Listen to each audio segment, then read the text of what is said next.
Pada topik kali ini kita akan membahas tentang cara bagaimana menceritakan rutinitas harian atau kegiatan sehari-hari dalam bahasa Inggris. Nah, jika kalian ingin menceritakan rutinitas harian kalian dalam bahasa Inggris, kalian bisa mempergunakan tenses simple present atau present simple yang akan kita bahas pada topik kali ini. Jadi, belajar simple present bukan semata-mata kalian hanya mempelajari rumus-rumusnya saja, tetapi ketika kalian bermaksud untuk menceritakan rutinitas sehari-hari, tenses simple present merupakan pilihan terbaik. Nah, kalian akan belajar tentang rumus atau struktur dari simple present, kemudian time signal yang digunakan, dan juga tentang sequences atau penanda urutan yang biasanya digunakan dalam simple present. Nah, untuk contoh dari kegiatan sehari-hari, saya akan ambilkan contoh tentang kegiatan di pagi hari dari seseorang gitu ya. Nah, sekarang dalam contoh ini, kalian bisa perhatikan, dalam contoh di dalam paragraf ini, kita akan meng-highlight tentang atau menentukan mana saja yang termasuk kata kerjanya atau verbnya, kemudian time signalnya, dan kemudian sequencers. Nah, perlu diketahui untuk simple present, kata kerja yang digunakan biasanya adalah kata kerja bentuk pertama. Kemudian untuk orang ketiga tunggal atau third person singular seperti she, he, it, nama orang atau Mary gitu ya. Biasanya kata kerja ditambahkan s atau es seperti itu. Jadi kita sekarang mulai untuk menentukan mana kata kerja, yang mana time signal dan sequencers dari paragraf berikut. Nah, kita mulai dengan kalimat pertama. Every morning I get up at 6 a.m. Nah, every morning ini adalah time signal atau keterangan waktu dari simple present. Jadi, ketika ada kalimat yang ada every morning, every afternoon, every week, every years, every day, dan sebagainya. Kalau sudah ada every di sini, itu adalah penanda waktu dari simple present. Nah, kemudian ada get up di sini, kata kerja bentuk pertama. Ada begin di sini, kata kerja bentuk pertama. Gitu ya. Begin my routine by drinking a glass of water. Jadi memulai rutinitas dengan meminum segelas air. Kenapa drinking di sini bukan drink by drink? Karena by ini preposisi, kemudian diikuti oleh verb ing atau gerund. By drinking gitu, bukan by drink gitu ya. Nah, kemudian kalimat selanjutnya, I normally take around 10 minutes to do some light stretching. Jadi saya normalnya, normally ini juga time signal dari simple present. Take, verb1, kata kerja bentuk pertama. Nah, kalimat selanjutnya, then, kemudian ini adalah sequencers, menandakan urutan dari kalimat sebelumnya. Jadi, do some light stretching, kemudian I usually. Jadi setelah light stretching, saya biasanya, ini time signal, usually make a quick breakfast ya. Make, ini verb one, kata kerja bentuk pertama. Kemudian such as fried rice before taking a shower. Jadi sebelum, ini juga sequencers, urutan sebelum mandi. Gitu ya. Kemudian kalimat selanjutnya, I like to play. Saya suka bermain. Like, verb one. Kemudian saya jelaskan sedikit, like ini bisa diikuti oleh to infinitive atau verb ing atau gerund. Jadi kalian bisa bilang I like to play atau I like playing gitu ya. Jadi keduanya bisa kalian pakai. Kemudian di sini ada to play some music while preparing myself. while ini adalah sequencers. Jadi artinya sambil gitu ya. Jadi mendengarkan musik sambil mempersiapkan segala sesuatunya karena it boosts my mood. Jadi bisa meningkatkan mood, memperbaiki mood seperti itu ya. Kemudian kalimat selanjutnya, I rarely leave the house. Rarely ini time signal. Saya sangat jarang. Jadi sangat-sangat jarang. Jarang itu seldom. Rarely itu lebih jarang lagi. Gitu ya. Leave ini hubungan kata kerja bentuk pertama. Kemudian without checking my bags to make sure I have packed everything I need. Ini adalah tenses present perfect. Kenapa present perfect yang dipakai di sini? Karena keterangan waktunya tidak jelas, yang artinya sudah gitu ya.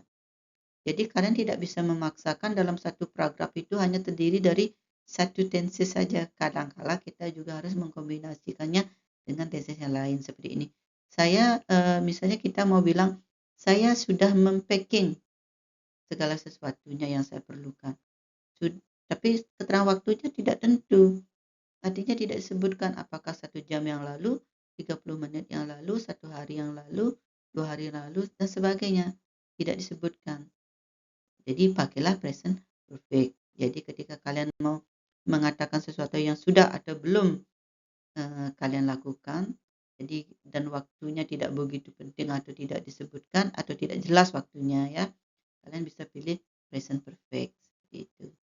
Kemudian kalimat selanjutnya, brushing my teeth is something I always ya. I always ini juga time signal dari present perfect. Do adalah beban kata kerja bentuk pertama. Kemudian it helps me, membantu saya. It helps. Kenapa ini ditambah s? Karena it ya. Karena ini it ya. It terpesan singular ini, kemudian kata kerjanya tambah s atau is seperti itu ya. Help me stay fresh and ready for the day. Gitu ya. Jadi seperti itu. Jadi ada penanda waktu, kata kerja, kemudian time sequences gitu ya. Nah, ini juga it ya. It nih. It boosts my mood ya. Ini juga ditambah s untuk kata kerjanya karena gini it gitu ya. Nah, sekarang kita lanjutkan ke structure dari simple present. Nah, tadi kita sudah membahas tentang morning routine atau rutinitas pagi ya. Sebagai contoh, kalau kita ingin mengungkapkan sebuah rutinitas, kita biasanya menggunakan tense simple present ya. Jadi, Anda bisa perhatikan tentang struktur simple present pada chat berikut. Namun, saya akan menjelaskan dulu istilah-istilah yang terdapat pada chat untuk menghindari kesalahpahaman. Seperti itu ya. Nah, ini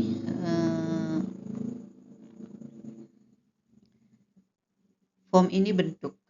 Jadi yang pertama form bentuk. Jadi bentuknya dari simple present ada afirmatif, itu adalah kalimat positif, biasanya kalimat positif. Kemudian negatif, kalimat negatif, kemudian interrogatif itu adalah kalimat pertanyaan. Jadi bukan simple present saja, semua tenses itu bentuknya ada afirmatif, ada negatif, ada interrogatif. Jadi untuk menghindari kesalahpahaman ya. Kemudian structure itu biasanya disebut rumusnya gitu. Apa rumusnya? Seperti itu. Jadi strukturnya seperti ini. Kemudian contoh penggunaannya gitu. Nah, kita mulai dengan afirmatif. Rumus afirmatif atau struktur afirmatif atau kalimat positif. Jadi kalimatnya itu, kalimat bahasa Inggris itu minimal harus terdiri dari subjek dan predikat atau kata kerja, baik itu main verb ataukah kata kerja bantu gitu ya, atau auxiliary. Jadi minimal gitu ya.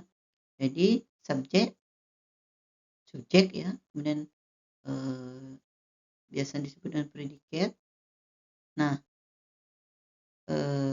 subjeknya ini ya bisa I, we, you, they, she, he, it, nama orang atau siapa saja gitu. Kemudian plus kata kerja bentuk pertama. Kemudian contohnya misalnya he plays football. Nah, he plays. Kenapa plays ya? Tidak play, ada S-nya karena di sini nanti ada rumusnya yang akan kita bahas berikutnya. Jadi untuk third person singular itu ada penambahan S atau IS pada kata kerja seperti itu. Kemudian negatif, untuk kalimat negatif dibantu oleh do sama does gitu ya. Ini juga sama, do-nya nanti akan kita bahas selanjutnya. Subjek mana saja yang pakai do dan subjek mana saja yang pakai does.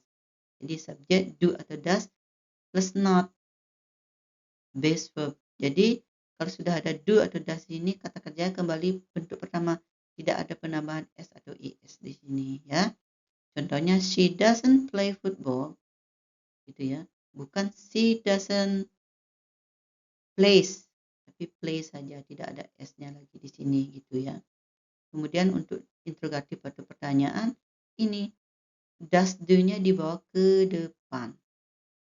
Itu. Kemudian does atau do atau does plus subjek plus verb one di sini ya, kata kerja bentuk pertama atau base verb gitu ya. Jadi tidak ada penambahan s atau es lagi di sini. Seperti contohnya does he play football? Apakah dia bermain football? Does he play? Bukan does he plays, bukan seperti itu ya. Nah, kita lanjutkan dengan bentukan dari simple present atau present simple gitu ya. Nah, di sini ada dua kategori sentence atau kalimat, ada yang namanya nominal, ada namanya verbal. Jadi yang nominal itu adalah juga bisa disebut dengan non-action verb, tidak ada kata kerjanya seperti itu. Kemudian yang verbal ini adalah namanya verbal verb. Jadi with action verb atau ada kata kerjanya di sini seperti itu. Nah, kita bahas dulu yang nominal sentence ya. Jadi rumusnya subject plus to be-nya is MR, ini disesuaikan dengan subjeknya plus complement atau pelengkap. Itu bisa keterangan, bisa objek dan sebagainya di sini. Nah, yang mana saja memakai to be, is, am atau a, kemudian I ini I am, ini I ini to be-nya am. Jadi selalu gitu ya kalau simple present ya. Kemudian she, he, it, Loli. Loli itu nama orang, bisa diganti dengan Mary, bisa diganti dengan John dan sebagainya. To be-nya is. Kemudian we, they, to be-nya are. Jadi ini nggak bisa pindah pasangannya gitu ya. Jadi kalau I am, she, he, it, Loli, is, we, they, are. Jadi ini memang sudah tetap pasangannya. Jadi tidak bisa dirubah-rubah seperti itu ya. Contohnya, for example, she is a doctor. Dia adalah seorang dokter. They are happy. Mereka bahagia. Jadi jangan sampai bilang she are a doctor atau they is happy. Tetapi dalam komunikasi sehari-hari ya, tanda kutip ini ya, dalam komunikasi sehari-hari, kalau hanya untuk percakapan sehari-hari tidak masalah. Kalau misalnya kalian bilang she are, they is dan sebagainya, yang penting lawan bicara kita mengerti seperti itu. Tapi ketika kalian menghadapi tes ulangan, tes formal dan sebagainya, ini nggak boleh ditukar. Jadi harus seperti ini. Ketika kalian salah memasangkan antara subjek dan predikat atau kata kerja di sini, otomatis jawaban kalian akan menjadi salah. Tetapi alangkah baiknya, walaupun dalam berkomunikasi sehari-hari, jadi kalian tetap menggunakan tenses yang baik dan benar seperti itu. Nah, kita lanjut dengan pembahasan ini verbal sentence ya. Rumusnya adalah subject verb base form atau kata kerja yang ditambahkan s dan is. Jadi S dan IS ini untuk yang subjeknya he, she, it. Terus objek atau komplement gitu ya. Jadi yang lain dari he, she, it ini atau Mary ini tidak ada penambahan kata kerja. Gitu ya. Kemudian seperti struktur yang saya jelaskan sebelumnya, jadi I, we, they ini pasangannya do. Jadi gunanya nanti untuk membentuk kata kerja atau untuk membentuk kalimat negatif atau kalimat pertanyaan. Kemudian she, he, it itu pasangannya does. Nama orang juga seperti Loli, Mary dan sebagainya ya. Mary does. Itu contohnya, for example, he works at a bank. Dia bekerja di sebuah bank. Works. Kenapa ada S? Karena he. Nah, kemudian selanjutnya, we play soccer every Sunday. We play. Jadi karena subjeknya we, tidak ada penambahan S atau ES. Seperti itu. Nah,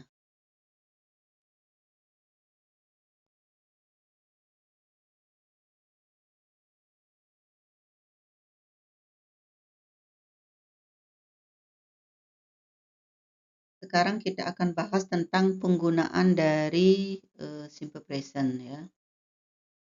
Yang pertama, fungsinya yaitu to describe habits. Jadi untuk mendeskripsikan atau menjelaskan sebuah kebiasaan. Seperti yang sudah kita bahas di paragraf awal ya, awal sesi ya.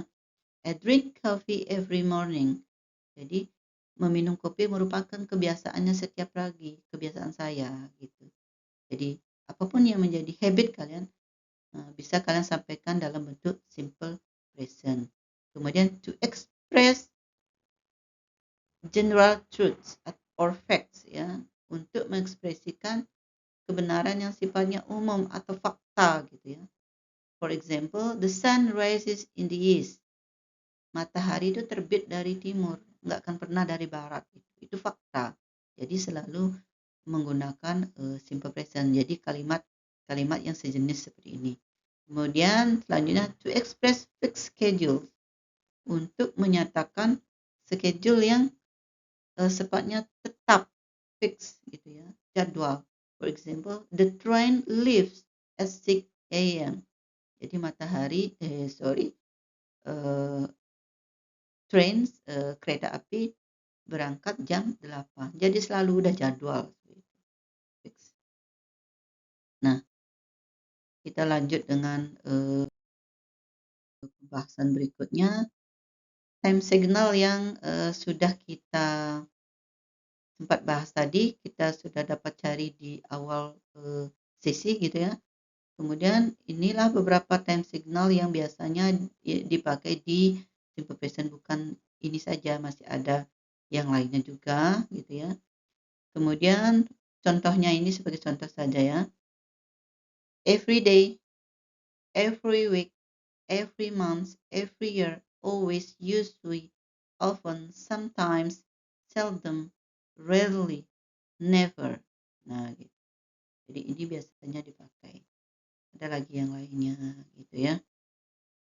Nah, sekarang kita akan membahas juga beberapa sequencers, jadi penanda waktu ya.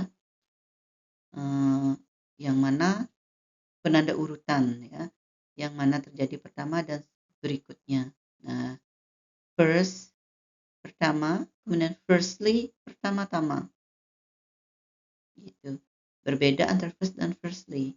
Gitu ya. Kemudian then, kemudian lalu, next selanjutnya, after that setelah itu, later nanti, kemudian, before sebelumnya gitu, finally akhirnya, at the end di akhir, in the beginning pada awalnya, kemudian meanwhile sementara itu gitu.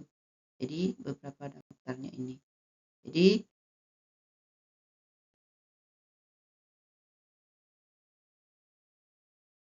sekarang kita akan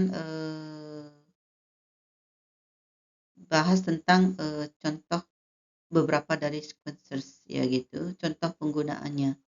Gitu. Kemudian kita ambil contoh before. I brush my teeth before I go to bed. Jadi I brush my teeth before. Jadi ini sebelum. Gitu ya. Jadi ada dua kejadian. Gitu. Jadi kalau sudah menggunakan sequences berarti otomatis ada beberapa kejadian atau lebih dari satu kejadian seperti itu ya. Minimal dua. Seperti itu. Kemudian after, she drinks water after she finish her workout. Jadi dia minum air setelah, after. Kemudian then he eats breakfast and then he goes to school. And then ini juga sequences. Dan kemudian next I write my homework and next I read a book. Next, selanjutnya, berikutnya.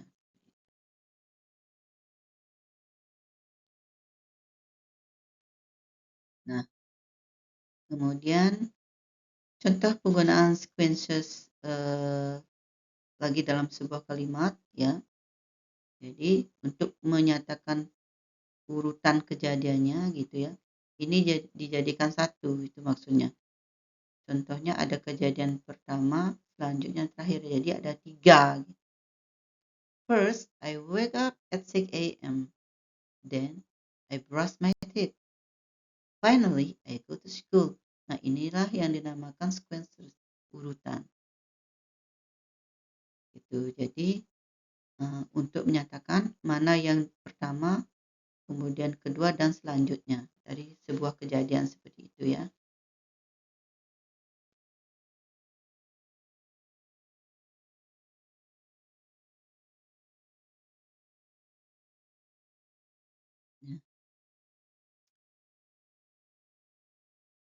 It's time to practice. Jadi sekarang saatnya berlatih ya. Ceritakan rutinitas harian kalian seperti misalnya melatih mengucapkan atau menulis I wake up at 6 a.m. Jadi bukan hanya kalimat satu ini saja. Kalian bisa tambahkan dengan kegiatan-kegiatan kalian yang lainnya. Seperti itu ya. Berlatih juga menggunakan time signal seperti always, sometimes, never, dan lain-lain. Begitu juga dengan sequences seperti first, after that, finally, dan lain-lain. Untuk memperdalam pemahaman kalian tentang simple present, saya sudah sertakan latihan-latihan atau exercise yang bisa kalian cek di kolom deskripsi seperti biasa. Selamat berlatih dan jangan lupa like, subscribe, dan share video ini ke teman-teman kalian jika materi ini bermanfaat. Nah, jika kalian punya pertanyaan, bisa kalian tulis di kolom komentar. See you!